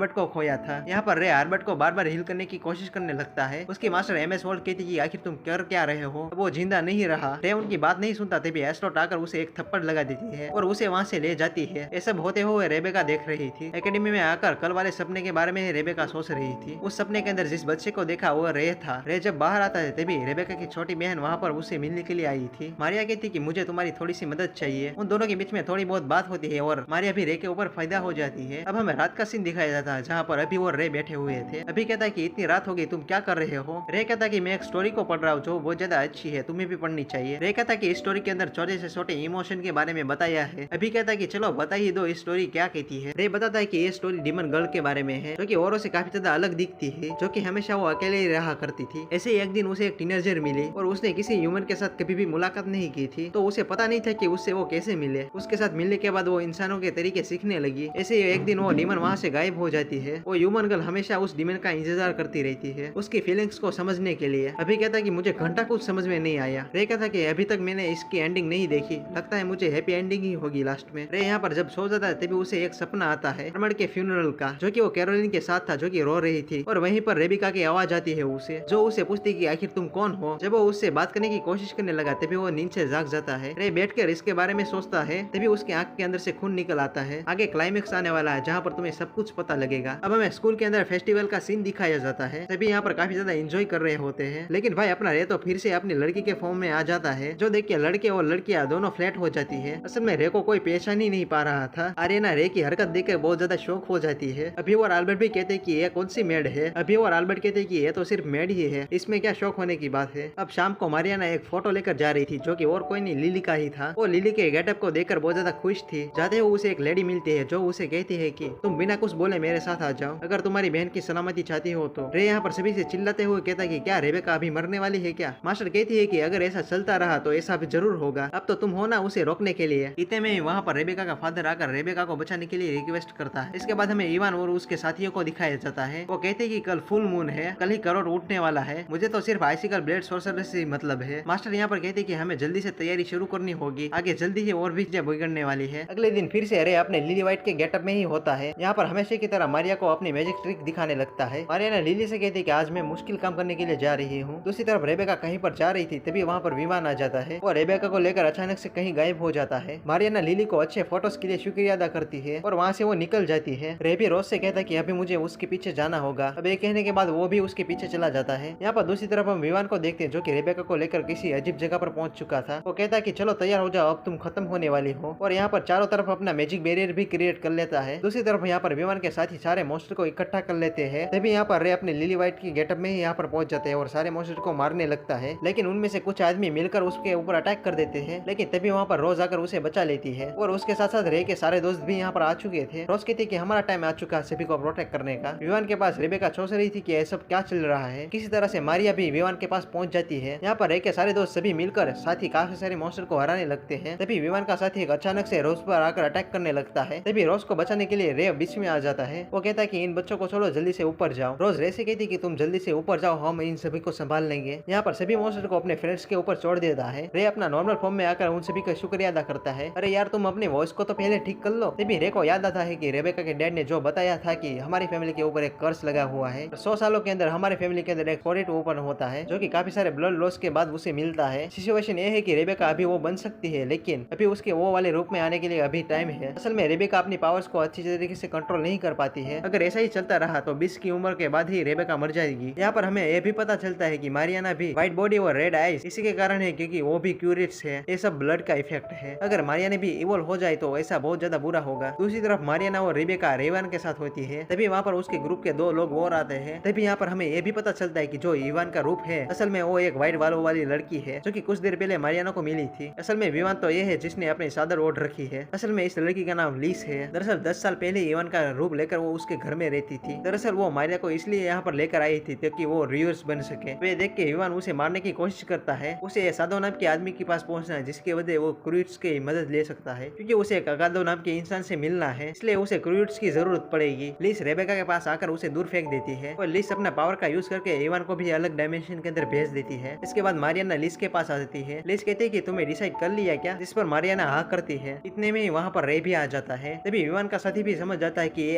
आइसिकल ब्लेड सोर्सरर ही होगा। रे कहता है कि तुम ब्लूटन हो ना, मैंने तुम्हारे बारे में काफी ज्यादा सुना है, तुम वही सोर्सरर हो ना जो कि दूसरों की एबिलिटी को चुरा कर रखता है। एक ग्लूटन भी 7 सोर्सरर में से एक है और रे को देखने के बाद तुरंत ही उसके ऊपर अटैक करने लगता है, लेकिन तभी वहाँ पर बीच में वॉल आ जाती है जिसे टकराकर वो नीचे गिर जाता है। ये वॉल रिज ने क्रिएट की थी। वो कहती है कि मैं हूँ इमेजिनेशन सोर्सरर। समझ जाता है कि सारा प्लान इसी का ही था। लिज कहती है कि मैं रेबेका को ओवर पावर कर दूंगी, मैं उम्मीद करती हूँ कि उसके ऊपर लगी हुई सील को तुम तोड़ दोगे अपने क्रोनोस लॉक की मदद से। तुम एक ही हो जो कि रेबेका के साथ क्रोनोस लॉक बना सकता है। इतने में ब्लूटल भी वो वॉल तोड़ देता है। लिज कहती है कि मैं इसे तुम पर छोड़ देती हूँ। रे भी यहाँ पर बहुत ज्यादा सीरियस हो गया था, इसलिए वो अपनी सारी पावर्स को निकालने लगता है। रिरिस उस डायमेंशन के अंदर जाने लगी जहाँ पर विमान को भेजा था। यहाँ पर रे के ऊपर ब्लूटन बहुत ज्यादा भारी पड़ रहा था अपनी पावर की मदद से। वहीं लिज विमान के पास जाकर उसे समझाने लगती है, लेकिन विमान यहाँ पर कहाँ सुनने वाला था। अब वो गुस्से में आकर एक की निकाल कर अपने गले के अंदर घुसा देता है और प्रोफेसर ग्रे की तरह, जिसके बाद उसकी बॉडी कंट्रोल खोने लगती है। इसके बाद वो लिज पर अटैक करने लगता है, लेकिन लिज ने उसे फ्रीज कर दिया था। लिज यहाँ पर कोई अलग पावर का इस्तेमाल करने लगी जिसका नाम एक्वाशोस था। लिज ने विमान पर अटैक कर दिया था जिसकी वजह से उसकी बॉडी जलने लगती है। वो अटैक इतना ज्यादा पावरफुल था कि उसकी बॉडी भी जल नहीं पाती है। इसके बाद विमान अपने असली रूप में आ जाता है। वो कहता है कि सबसे स्ट्रॉन्गेस्ट सोर्सरर की पावर ए है। इस पर लिज कहती है कि ऐसा नहीं है, मैं सबसे ज्यादा पावरफुल नहीं हूँ, सबसे पावरफुल तो आइसिकल ब्लेड सोर्सरर है। दूसरी तरफ हम रे के दोस्तों को देखते हैं जो कि काफी सारे मॉन्स्टर को हरा कर बैठे हुए थे। इतने में वहाँ पड़े हुए सारे मॉन्स्टर फिर से जिंदा हो गए थे। इस बार तो वो मॉन्स्टर काफी ज्यादा और भी स्ट्रॉन्ग हो चुके थे। इससे पहले कि वो मॉन्स्टर अटैक कर पाते उससे पहले वहाँ पर एमएस वर्थ, एबी और काफी सारे और भी सोर्सरर वहाँ पर पहुंच जाते हैं। अकेले ही एमएस वर्थ की मेट के पास वो इतनी पावरफुल थी, एक ही स्लैश के अंदर काफी सारे मॉन्स्टर को खत्म कर देती है। यहाँ पर प्रिंसिपल एबी और कैलोरिन भी मदद कर रहे थे मॉन्स्टर को मारने के लिए। यहाँ पर अकेले ही एमएस वर्थ एक आइसिकल ब्लेड से काफी सारे मॉन्स्टर को खत्म कर देती है। इधर हमें रे को दिखाया जाता है जो कि काफी ज्यादा कमजोर बन चुका था। बुलेटिन भी अपनी फुल पावर लगा रहा था उसे हराने के लिए। रे के ऊपर एक खतरनाक अटैक कर देता है जिससे कि रे दूर जाकर गिर जाता है। रूटिया तो धीरे धीरे करके रे की बहुत ज्यादा हालत बुरी करने लगा था। रे भी थोड़ा शांत बैठने वाला था, वो भी अपनी पावर को निकालने लगता है। बुलेटिन रे के ऊपर बहुत बड़ा अटैक कर देता है, लेकिन रे की ब्लड तो टूटती ही नहीं है। रे तो यहाँ पर अटैक ही नहीं कर रहा था, लेकिन अपनी पावर अनलॉक करने के साथ ही बुलेटिन को फ्रीज कर देता है। रे की पावर इतनी ज्यादा थी कि बुलेटिन अब मरने वाला था। अब उसे समझ में आ गया था कि आइसिकल ब्लेड की पावर क्या होती है। रे भी बहुत ज्यादा थक गया था, इसलिए वो जमीन पर गिर जाता है। रेबेका उसकी मदद करने के लिए जा ही रही थी, तभी मारिया उसे रोक लेती है। तभी मारिया कहती कि तुम्हारी वजह से रे का ऐसा हालत हुआ है। तभी रेबेका कहती कि तुम्हें पता है कि मैं किसी हालत से गुजरी हूँ। लेकिन तभी मारिया रेबेका को एक थप्पड़ लगा देती है। वो कहती कि असली बेवकूफ तो तुम हो, तुम्हारी वजह से मुझे कंपेयर किया जाता था। ये सुनकर रेबेका भी उसे थप्पड़ लगा देती है, इसीलिए तो तुम मुझे पसंद नहीं हो, हमारे पेरेंट्स की तुम बात ही नहीं सुनती। रेबेका रोते हुए कहती कि तुम चाहे जैसे भी हो, लेकिन मैं तुमसे दूर नहीं होना चाहती हूँ। लेकिन तुम्हारी कुछ बातें मुझे पसंद नहीं, लेकिन मैं तुमसे दूर नहीं होना चाहती। तभी रेबेका ग्लो करने लगती है, मतलब कि वो ओवरहीट होने लगती है। उसकी बॉडी अब क्लूरिस का फॉर्म लेना शुरू कर देगी। रे भी उसे देखता है और एलिस भी वहाँ पर पहुंच जाती है। रे पूछता है कि क्या उसे तुम जानती हो? विवान एक ऐसा इंसान है जिसके ऊपर डिमोनिक पावर हावी हो चुकी है, इसलिए हम जैसा जाते हैं ऐसा बिल्कुल भी नहीं होता। तभी वहाँ पर रे के सारे दोस्त वहाँ पर पहुंच जाते हैं। तभी वो सभी लोग अंदर ही जा रहे थे, लेकिन उन सभी को एमएस वर्थ रोक लेती है। वो कहती है कि अभी तो रेबेका की बॉडी ओवरहीट होने वाली है, आगे तुम नहीं जा सकते हो। रे तो बिना डरे उसके अंदर ही चला जाता है। वो मारिना से कहता है कि मैं इसे संभाल लूंगा, तुम बाहर जाओ। रेबेका यहाँ पर कहते हैं कि मारिना के साथ मैंने बुरी चीजें की है जो कि मुझे करना नहीं चाहिए था, शायद से अभी मैं मरने वाली हूँ। रे कहता है कि ऐसा बिल्कुल भी नहीं है, हम सभी तुम्हें काफी ज्यादा पसंद करते हैं और मारिना भी तुम्हें काफी ज्यादा पसंद करती है। रे अपने सर को रेबेका के सर के ऊपर लगा के कहता है कि क्रोनोस लॉक। ये कहने के बाद ही रेबेका का ओवरहीट बंद हो जाता है। अब इसके बाद उसके फादर को भी पता चल जाता है कि उसकी बेटी अब सेफ है। अब हम कुछ देर के बाद रेबेका को देखते हैं जो कि इंतजार कर रही है यहाँ पर रे का। इतने में वहाँ पर रोज आकर उसे कहती है कि तुम बहुत ज्यादा रे के करीब आ रही हो ना। हाँ ऐसा होगा ना, क्योंकि रे मुझे बहुत ज्यादा पसंद करता है। रेबेका का भी दिल आ गया था रे के ऊपर। अब ये दोनों आपस में ऐसे ही बहस करने लगते हैं। वो दोनों आपस में कंपटीशन करते कि कौन रे को ले जाएगा। इतने में वहाँ पर एरिस और क्लेरिस भी आ जाती है। इस चैलेंज के अंदर वो भी शामिल हो चुकी है। इन चारों का मकसद है रे किसका होगा। अगले दिन रे हर्बर्ट के ग्रेव के पास चला जाता है। वहाँ पर वो अपने सारे दोस्तों को लेकर आया था। वो कहता है कि क्या आपको पता है मैं अभी एक स्टूडेंट हूँ, आपको खो देने के बाद मुझे पता नहीं था कि मैं क्या करूंगा आगे। तभी वो मास्टर ही थी जिसने मुझे सही रास्ता दिखाया। आप देख रहे हो ना, मेरे पास काफी सारे अब दोस्त हैं। अब हम शाम का सीन देखते हैं जहाँ पर रे कहीं पर जा रहा था। तभी उसे रास्ते में मारियाना मिलती है। तुम कहाँ थे? मैं बहुत समय से तुम्हें ढूंढ रही थी। मैं चाहती हूँ कि तुम मेरे साथ मैजिक स्वॉर्ड के अंदर पार्टिसिपेट करो। ये सुनकर रे भी शौक था कि ये मैजिक स्वॉर्ड क्या होता है। अगले सीन में एक छोटी बच्ची को दिखाया जाता है जो कि एक मॉन्स्टर को आराम से हरा देती है। वो कहती है कि ये सब तो बहुत ज्यादा बोरिंग है, पता नहीं मेरे भैया कब वापस आएंगे। तो इसी के साथ सीजन 1 यहीं पर ही खत्म हो जाता है। उम्मीद होगी कि ये वीडियो आपको जरूर पसंद आया होगा। तो जाने से पहले चैनल को जरूर से सब्सक्राइब कर लेना, क्योंकि जल्दी से हमें 1K कंप्लीट करने हैं। मिलता हूँ आपको अगली वाली वीडियो के साथ, तब तक के लिए बाय।